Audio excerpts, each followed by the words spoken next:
পাখি কি করছো এখন? এই যে তোমার পছন্দের পিঠে বানিয়েছি আজকে। আরে বাবা, আজকে পৌষ পার্বণ, তো ঘরের সবাই তো পিঠে খেতে হবে, বাবা মাকে তোমাকে তো পিঠে খাওয়াতে হবে, ওই জন্য আজকে একা পিঠে একা বানিয়েছি। কিভাবে এত কিছু তুমি করলে? কেন, আমি কি বাচ্চা আছি?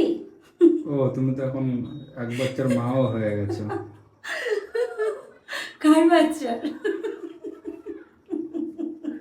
যাক, থ্যাংক ইউ থ্যাংক ইউ। আমি তো মানে ভাবতেই পারিনি, জাস্ট একটা সারপ্রাইজ দিয়ে দিলে তোমার আজকে আমাকে। পছন্দের পিঠে কেমন, খেয়ে দেখো কেমন খাবো হয়েছে। না?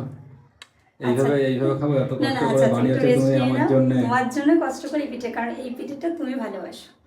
তো এটা আরাম করে খেতে হবে না আর এইভাবে? একটা পিঠেও বানাবো। কি পিঠে? সে পিঠাটা বাবা মা পছন্দ করে, চিতই পিঠা বলে যেটাকে, ওই অনেকে বলে ওই সাজের পিঠে। তাই নাকি? দু রকমের বানাবো। বাহ, আমার ঘরে দেখি আজকে ডবল লক্ষ্মী চলে এসেছে। কেন, আমি কি সেই জন্য তো বললাম তুমি এক লক্ষ্মী, হ্যাঁ উল্টে আরো এক লক্ষ্মী তোমার ঘরে চলে এসেছে, ডবল লক্ষ্মী। হ্যাঁ, নারী চাইলে অনেক কিছু করতে পারে, জানো তো।